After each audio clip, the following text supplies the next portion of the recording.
Yeah, I think the story of the game was the first half turnovers. Our 10 turnovers, I think, led to close to 20 points for them. No matter how good your half-court defense is, you can't. It's hard to defend when they're 3 versus 2 or 4 versus 3, and so we committed way too many unforced turnovers, and I thought that really was the difference in the game. It led to a lot of easy buckets. I didn't think we came out with the same toughness mentality that we had in the first game. Uh, Yesterday we gave them no open looks. Today we let them get a little bit comfortable. They shot a couple of threes in our face and got their confidence going. And from there they just had a great offensive performance. Now, Coach, you mentioned those 3-pointers, and they sunk a lot of them. They were 7 for 11 in the first half on 3-point field goals. Would you say that the defending the 3-pointer was you guys' Achilles heel tonight? It was that turnovers probably first and foremost, and then the second part of it would be defending the three. We wanted to make sure that a couple of the guys, Brown and I don't know how to pronounce his last name, Jedi Uzapias. We wanted to make sure those guys got no open looks from the 3-point line, and I know both of them had a couple of easy ones. And they got their rhythm going. And then once you get your rhythm going, you're kind of in the zone, and it's hard. It makes it a lot harder to stop them. And then it rubbed off, and it became contagious with the rest of their team. 7 for 11. I mean, if you gave us 11 shots shooting around, I don't know that we make 7 threes. So that's hard to do in game action. And so credit to them for making those shots. Now, Coach, one of the major positives from this weekend had to be Duke Miles. Back-to-back career high performances. Talk about his play and talk about him, coming out and stepping up these 2 games.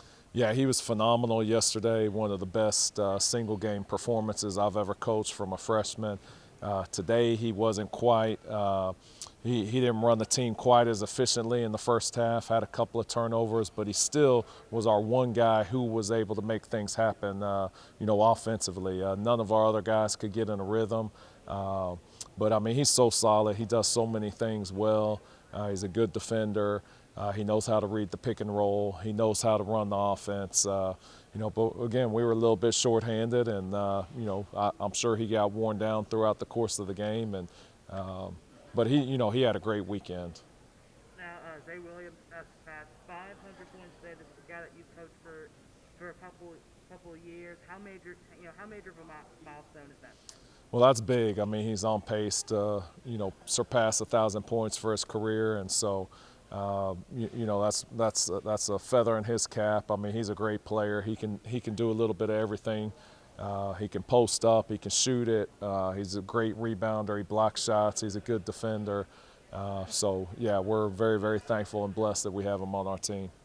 Coach, you always preach the toughest team wins. I know you mentioned it tonight post-game in the locker room to the guys. How disappointing was it that a lot of the 50-50 balls, especially early on, went Georgia Southern's way, and how do you kind of work on that Monday morning when you guys get back to action after that?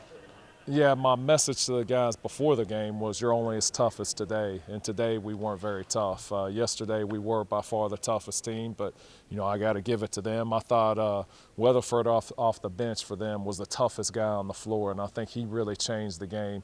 Yesterday I felt like Dez was that guy, and Nick Stampley, were extremely tough, but today I think he kind of changed the game and disrupted us, and 9 times out of 10 I do believe the toughest team's going to win. I know you haven't seen him yet this year, but quickly flip the page to South Alabama for us. Obviously, biggest rival here at Troy, being so close. Day trip Thursday night down in Mobile. Kind of give us a quick snapshot of what you've seen from the Jags so far, and how big a challenge it's going to be to get a bigger win. Well, they're going to play a lot of zone. They do mix it up. They run a lot of junk defenses, box and 1, triangle and 2, 2-3 zone.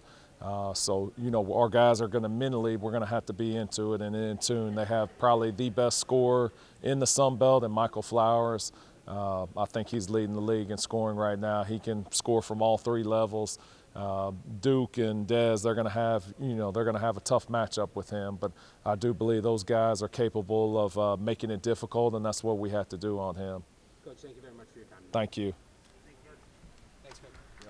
All right, Nick, in your last series against Georgia Southern in mid-January, you took a vicious elbow to the face and ended up being out for the rest of that series.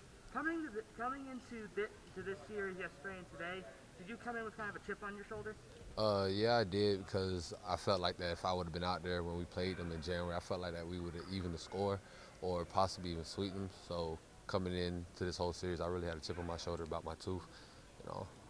Now I would say you definitely stepped up this weekend. Two double-digit performance, 20 points, 20 points last night. Just talk to me a little bit about your play in these past two games. I just try to be aggressive. I mean, I get in the gym every day with Coach Mangum, and I also shoot, but I also make 300 three-pointers every day. So I just feel everything just coming together with me individually. But at the end of the day, it's not about that. It's about the team and us gelling together. Now, when comparing your offense to Georgia Southern's offense, what do you think Georgia Southern offensively did better that you guys were not able to do tonight?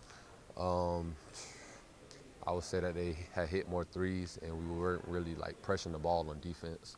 So like that was kind of like we weren't playing with the same intensity that we had did Friday night. Nick, you mentioned the intensity that you guys lacked tonight. How do you guys, as a team leader, flip the page to Thursday night, a big, two-game weekend series with South Alabama, just a game behind South in the standings, obviously in the sweep, to pull ahead of them. How do you get the guys ready, and how do you bring that intensity Thursday night down in Mobile for another key matchup? Start Monday morning at practice. I'm gonna try to bring as much energy as I can. I know that Coach Cross that this series is really important to us, so it starts with Monday on practice. I'd say the Georgia Southern tonight definitely, definitely they couldn't stop hitting the three ball. You guys had a hard time defending it. Do you think defending the 3-point line was y'all's kind of Achilles heel tonight? Yeah, we got about double-figure threes, and that's one thing we never want to do. And that was kind of like they kind of out toughened us, like, and we always want to be the toughest team. All right, give me 1 second. I got a couple. All right, now some positives from this weekend. You guys did win. You guys did win yesterday, and you had a 4-game win streak going in here. And coming into the series, you guys were on a 5-game skid. What is it about coming back and playing at home that seems to elevate you guys' play? Just being at home, it's a great feeling just being at home, being able to play on our own court. Like you said, we had a long away game stretch, and it just felt good being home. So what do you think you guys are gonna have to work on to be able to kind of pick yourselves back up from this loss, to be able to prepare for next weekend? Just stick to working hard every day, coming in ready to play, ready to practice, and just go back to the drawing board and be ready for the 2 games coming up. Now, you hit a career milestone tonight, 500 career points. Just tell me a little about that. How's that feel to hit such a major milestone? Personal goal is always good, but I'm in it to like win the championship right now, and it feels good to reach that kind of milestone. But right now I'm focused on team goals, and I'm ready to win the championship. Work hard for a championship. We'll talk about some of those team goals. Obviously, as you just said, long-term goal is to win a Sun Belt championship. Yes, sir. But what are some of those kind of short-term goals that you guys are trying to work towards? We just want to get better every day. Take it game by game, week by week, and just keep getting better and keep growing as a team. Addie, do you have anything for him? So looking ahead, rivalry week, always a big time. Talk to us about that game, what that game means. It means a lot. We're gonna practice hard all week, be ready, and it's gonna be like an intense game. Like we ready to work. Awesome, thank you, Zach.